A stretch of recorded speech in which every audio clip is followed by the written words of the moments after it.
Welcome to your tango lesson for Sabores Latinos. We're Rina and Nadim from Tango Esencia, delivering the lesson to you today from the Frankston Arts Centre. We'll be taking you through some basic tango movements today.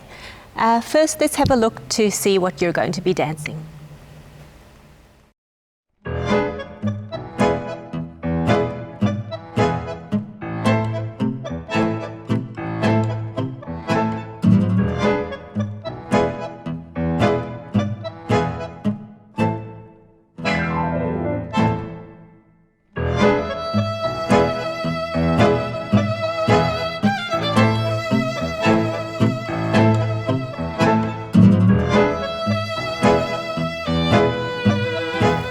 So let's start from the very beginning. Okay, so most important thing in tango before we even start is how we approach our partners and take the embrace. So the embrace, there's many ways to do it, but more or less, the left hand should be roughly shoulder height for the follower, and a little bit towards the leader. So we don't want to be out here. So it's more there. With our right hand, we want to be just supporting the back of the follower. And for the follower? For the follower, we want to be comfortable with our arms. So we're gently placing our right hand on the offered hand of the leader. For our left, it depends on the height of the leader, but it can be anywhere from here down to the arm. In general, we don't want to move around this frame too much because this will be our reference for the dance.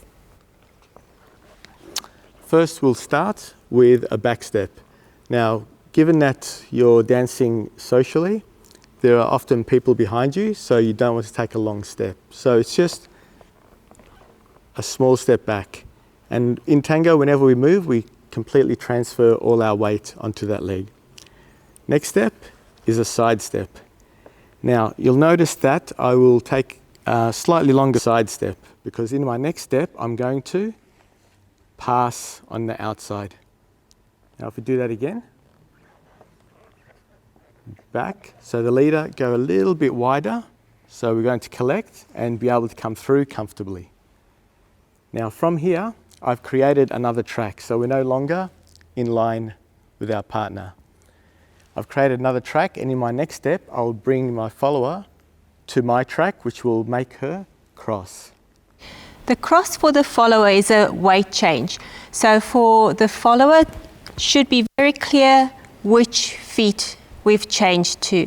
We don't want to have weight on both feet. Okay, so in the cross, we cross, change our weight, and then we're ready to continue.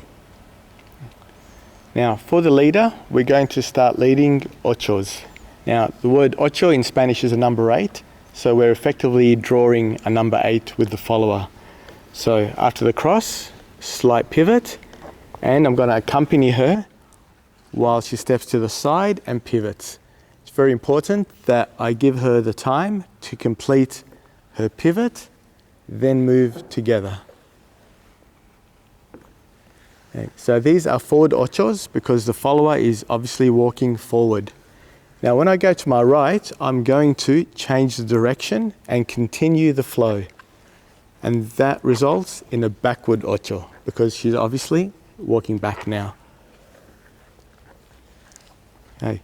Following that, we're going to do what we call a sandwich. So I will block her foot with my foot, come up, effectively sandwiching her foot and then stepping back and inviting her to come forward into a forward ocho.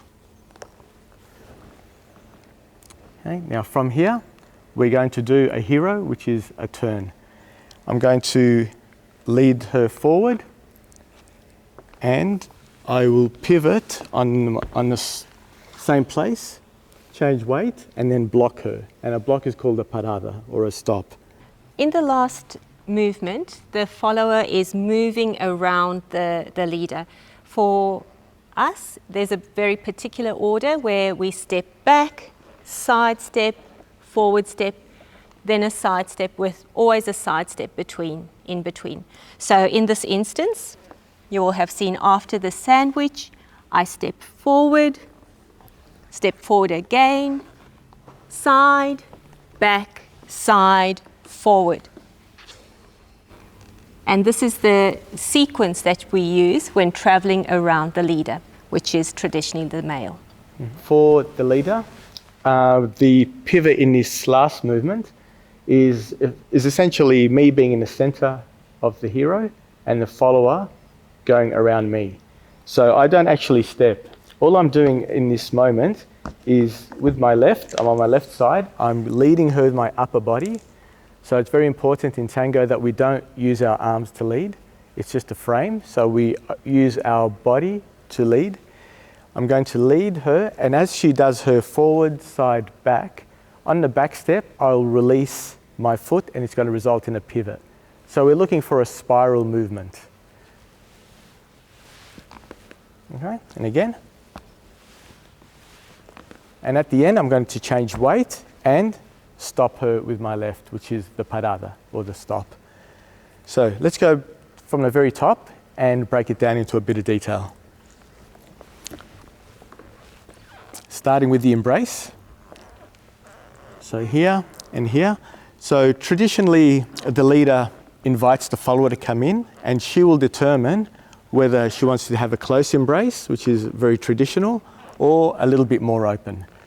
So I'll just invite her, and then she sets the distance. Now, at the very beginning, make sure, leaders, that your weight is on the left. When I step back, I'm going to make sure I bring my follower with me. So this right arm is very important so she can feel herself being brought towards me. Side. The longest step that I mentioned with my left, and come through here. Very important with this step to also not overstep. What I want to do in tango is always retain the feeling and the distance in the embrace. So don't think too much about where this foot goes, just think that I have to retain this relationship.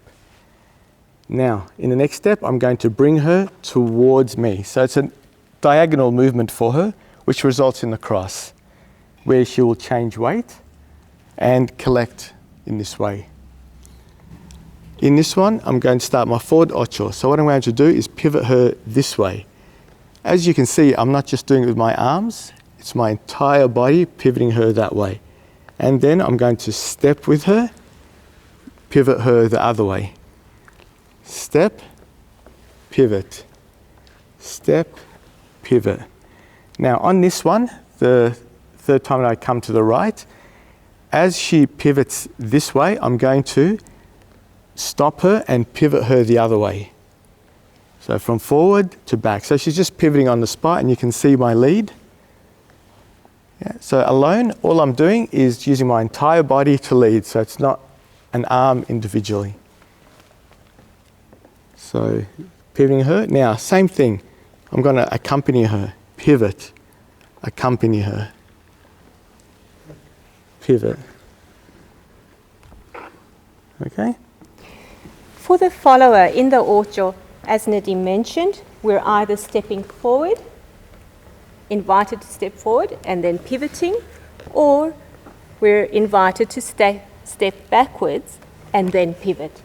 So this has to be very clear for us. It's easy to get distracted by the leg which is behind us, but it's really important to understand that we have a very clear weight transition, always the disassociation on the axis with our free leg trailing behind us. So the upper body goes, and then the rest of the body follows. We transfer weight, upper body goes, and the rest of the body follows. Okay. Mm-hmm. Now, please keep in mind that this sequence is just an idea. You can cut these up and move them around in different orders. You can do 1 ocho, you can do 3, 4, not too many though. So bear that in mind. So it doesn't have to be exactly perfect. It's just how you feel and how the music tells you to dance. So if we go back to our backward ocho, The next movement is what we call a sandwich. So as she steps back, I stop her mid-step. So at this point, she has weight on both feet. With my right, I'm going to press up against her foot here, then come up with my left, sandwich her foot, so I'm effectively closing it. Then I'm transferring my weight to my left, stepping back, and then inviting her to come forward into the ocho. Okay, now again here, you can do multiples. Sometimes it helps just to do a few forward ochos. Now, this is the tricky part. What I'm going to do now is send her around me to do the ocho. So for leaders, although we don't have to be able to dance like a follower, we have to be aware of their steps because we have to come in at certain points. So I'm going to come with her as I do with a normal ocho, but I'm going to stay on my left and send her around. So she's going to go side, back, side. I'm going to pivot, change weight, and then create the parada or the stop. Okay, I'll do that again from another angle. So from here, I'll go straight into the hero. 1, 2, I pivot, weight change, stop. Okay. Now in tango, we're never really together. Someone's always ahead or behind. In this case, you'll notice that Rena has passed me. And what I'm going to do now is to create the energy is I'm going to pass her and then bring her around.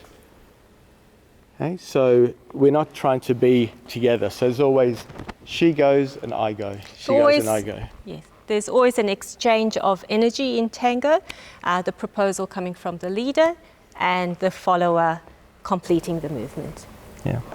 Another important thing to notice is because tango is an improvised dance, the timing can vary. You don't have to go on each step.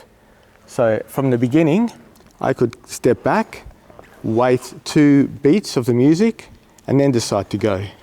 I can wait here a little bit longer.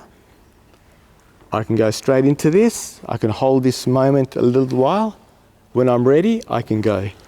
So be aware of the beat, but you don't have to dance every beat of the music. Now that we've gone through the details, we're going to just do the same sequence that we've just worked on. And after we've done it in the way that we've showed you, we're going to do the same movements, but with different timings and just a bit more variation just to show what you can create. So the idea is that you take these ideas and you create your own tango. Let's dance.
Thank you. So some variations there, as you can see.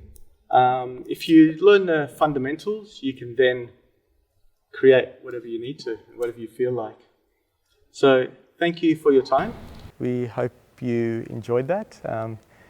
There's something in there for both new people and for advanced people. So, and just remember, in tango, it's not about your repertoire, it's really about the quality of movement. So even a back step and a side step is, if done really well, looks very beautiful and feels lovely. And remember, in tango, it's all about the connection, the embrace with your partner, and moving together with the music. Enjoy your dancing. Thank you. Thank you.